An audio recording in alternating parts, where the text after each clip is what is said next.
Das duas coisas que eu vou recomendar aqui, uma delas vai tomar 90% do nosso investimento em renda variável. Um ETF que investe nas maiores empresas do mundo. Um outro ETF, mas que agora é diferente, ele não vai investir em ações, ele vai investir em ouro. Diversificando, você consegue fazer ela ser menos arriscada, mas ainda tem um resultado muito bom.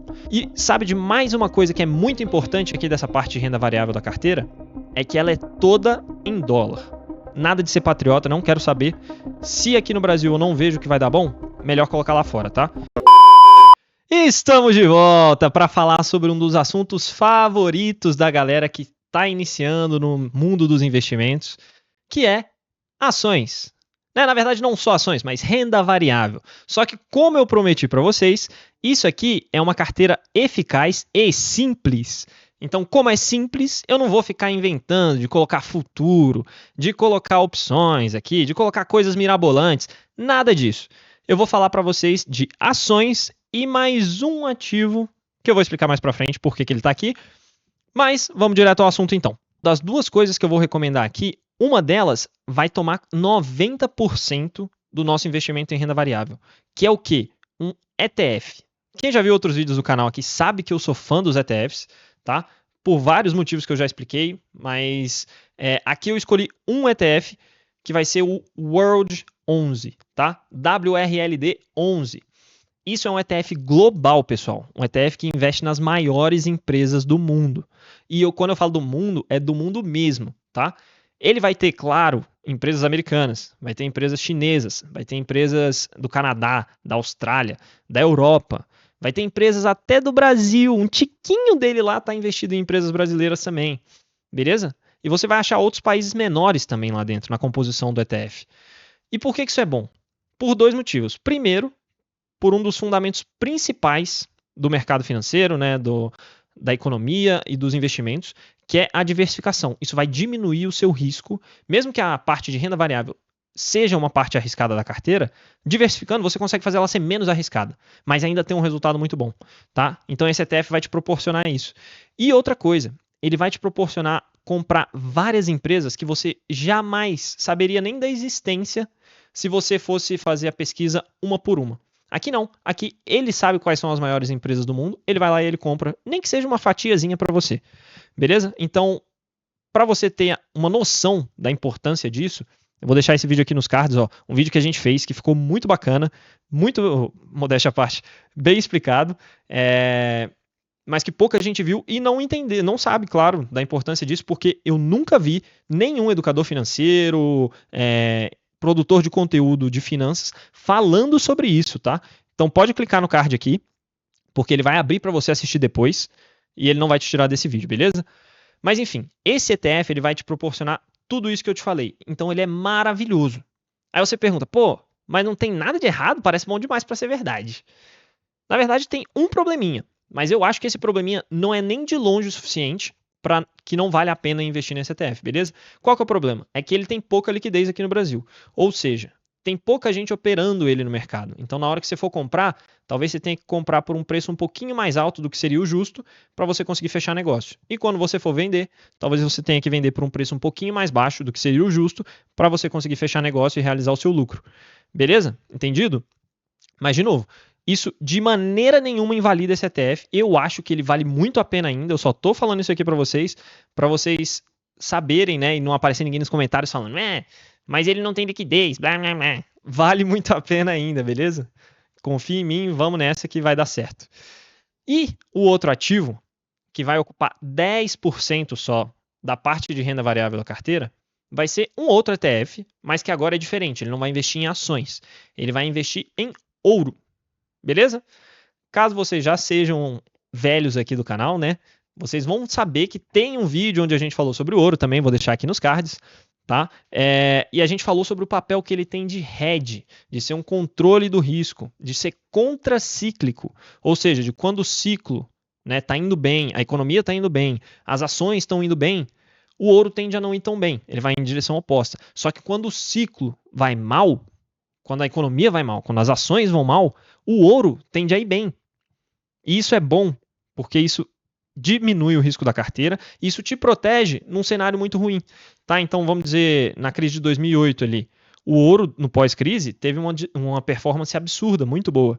E isso daí, para quem tinha ouro na carteira, possivelmente salvou a pele dele. Porque enquanto as ações todas estavam caindo, os preços dos títulos, tudo estava caindo, o ouro estava subindo. Então ele deu uma segurada na onda ali, entendeu? E é esse o mesmo objetivo que ele tem aqui na nossa carteira, beleza? Por isso que ele é só 10% da parte de renda variável. Ele está aqui para ser um hedge, beleza? Mas e qual que é o ETF de ouro aqui que eu estou recomendando para vocês? O Gold 11, Gold 11, tá? Eu vou mostrar para vocês também no quinto vídeo dessa série aqui como que você faz para entrar no seu home broker e comprar tanto o World 11 quanto o Gold 11, tranquilo? Mas a princípio fique com esses nomes guardados, anotadinhos aí, que mais para frente vocês vão saber exatamente como aplicar neles, beleza? E sabe de mais uma coisa que é muito importante aqui dessa parte de renda variável da carteira? É que ela é toda em dólar. Toda em dólar. Não tem nada aqui que vai ficar ligado ao real. E não tem nada aqui, é claro, tem a partezinha do World Jones ali, mas não tem nada que vai ser investido diretamente no Brasil. Por quê?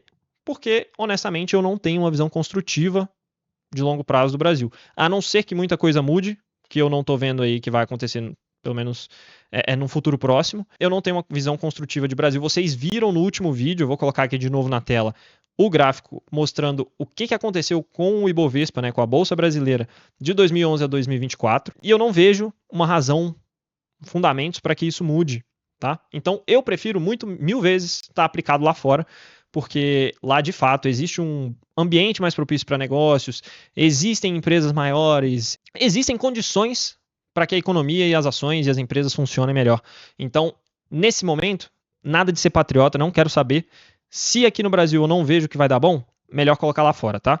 Historicamente, é melhor estar lá fora do que estar aqui no Brasil. Então, eu quero que vocês estejam lá fora, tanto nas ações, quanto na moeda, tá? E aí eu vou dar duas razões para vocês. Primeiro, porque todas as moedas do mundo têm uma tendência de desvalorizar, ou seja, de perder poder de compra, tá? Isso acontece com todas. Com o dólar, com o euro, com o real, com o yuan, com o ien, beleza? Não é exclusividade do real, mas o real tem uma tendência de desvalorização de longo prazo maior do que outras moedas mais estáveis, como, por exemplo, o dólar. Então, é muito melhor você estar no dólar, porque você vai perder menos poder de compra, comparativamente, do que se você estiver no real. E por que acontece isso? Por causa do diferencial de inflação dos países. Tá? O dólar está diretamente ligado aos Estados Unidos e o real está diretamente ligado ao Brasil. Se vocês forem olhar qual que é a meta de inflação de cada um dos países, nos Estados Unidos é de 2%, no Brasil é de 3%. Então, mesmo que as metas fossem cumpridas 100% do tempo, você vê que a cada ano o real vai perdendo 1% a mais de poder de compra frente ao dólar. Então, a tendência é que ele desvalorize 1% ao ano frente ao dólar, se as metas de inflação forem cumpridas. Só que elas não são cumpridas, muitas vezes, principalmente no Brasil, tá? Nos Estados Unidos é muito mais estável e ela tende a pelo menos ficar bem mais próxima da meta.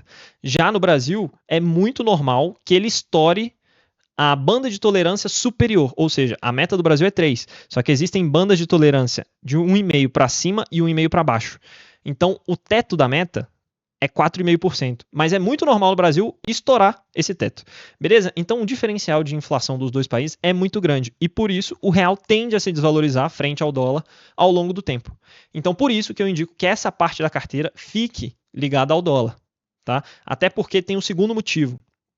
Se você mora no Brasil, você tem a sua renda, você tem qualquer fluxo financeiro que você ganha aqui, por exemplo, de aluguel, se você tem um apartamento que você aluga, ou se você faz alguns bicos, né, algum trabalho externo, né, o seu trabalho, vamos dizer, oficial, tudo isso aí vai vir para você em forma de renda em reais, tá?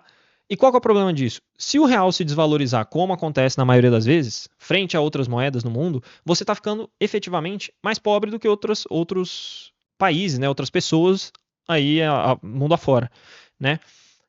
Só que, se você tiver os seus investimentos ligados ao dólar, pelo menos essa parte do seu patrimônio, né, dos seus investimentos, ela está em compasso com os Estados Unidos, por exemplo, né? Então, mesmo que o que você ganha aqui em renda, em salário, enfim, em algum rendimento, ele possa estar perdendo valor, os seus investimentos, eles estão sólidos ali. Pelo menos na questão da moeda, eles não estão perdendo nada.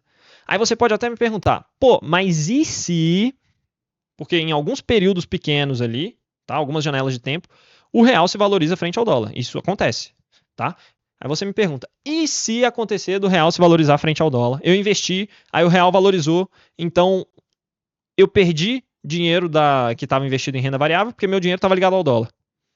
Aí eu te falo, não tem problema, porque com relação à sua renda, ao seu salário, aos seus outros rendimentos fora dos investimentos em renda variável, você ficou mais rico.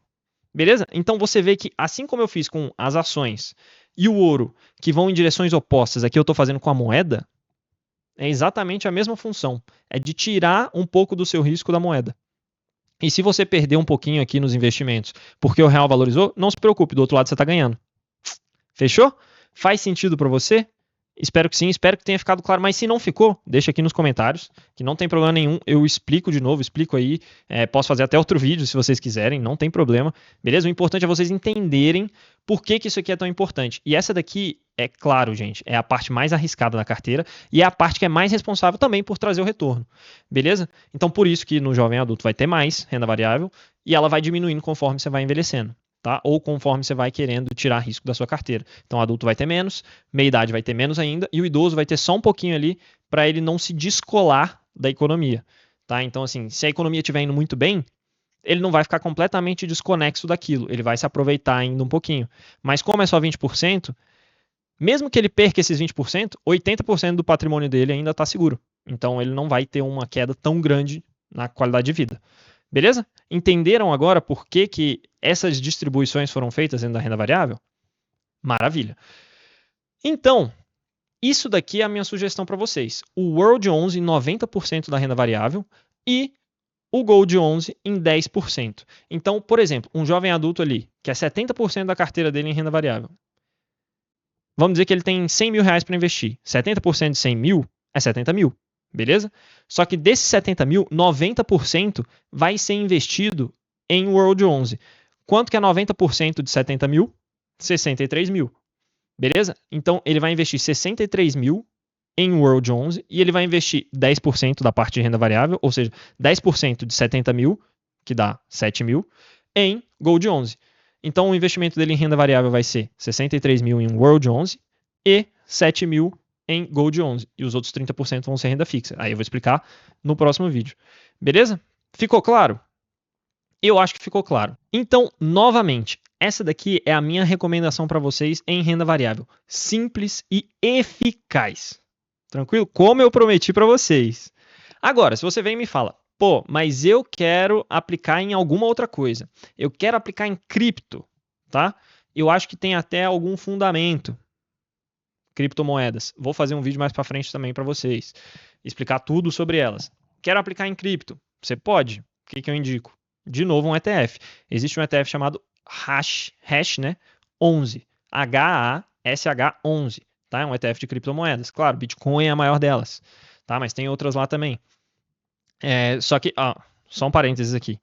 A minha indicação para vocês é aquela que eu já falei, tá? 90% em World 11 e 10% em Gold 11. Isso aqui eu tô falando para quem quiser fazer alguma coisa diferente, mas não é o que eu tô indicando, beleza? Tem esse ETF de cripto que aí eu não indico de forma alguma que vocês passem de 5% do valor total da carteira, beleza? Porque é uma parada muito volátil, muito arriscada, que pode perder tipo 50% do seu investimento em pouco tempo, pouquíssimo tempo mesmo, em questão de meses, tá? Dependendo, às vezes até semanas. Então, cuidado. E, caso vocês queiram investir em outras coisas, existem outros ETFs também que eu posso indicar. BOVA 11 é um ETF de Bolsa Brasileira, mas, de novo, não indico. Vocês viram no gráfico da semana passada, no gráfico que eu coloquei aqui, o resultado da Bolsa Brasileira em 14 anos. Pífio, péssimo, perdeu para a inflação. Então, não indico, mas se quiserem fazer, vai lá, tem o BOVA 11, beleza? Existem outros ativos também que são ETFs mais específicos. Por exemplo, um ETF de Estados Unidos, que vai ser na Bolsa americana, no S&P 500, nas 500 maiores empresas só dos Estados Unidos. O World 11 são empresas globais. Essa daqui é só Estados Unidos, que aí pode ser o IVVB 11, tá bom? E outros aí que vocês podem procurar também, pesquisar, não é difícil de achar. E aí vocês podem decidir o que vocês vão fazer com a carteira de vocês. Mas a minha sugestão está aqui. Eu acho que vale muito a pena seguir ela, tá? Principalmente se você não tem experiência no mercado, vai nela que a tendência é dar muito certo. E é muito fácil, né, galera? Pelo amor de Deus, isso aqui que eu falei pra vocês merece um likezinho. Pô, não fica mendigando um like, olha a dica que eu tô dando pra vocês. Fala sério. Não esquece de se inscrever também, porque semana que vem tem um vídeo sobre renda fixa e você não pode perder, pô. As duas partes mais relevantes das carteiras são renda variável e renda fixa. Não perde o vídeo da semana que vem, fique inscrito aí e a gente se vê aqui daqui a uma semana. Valeu, pessoal. Até mais.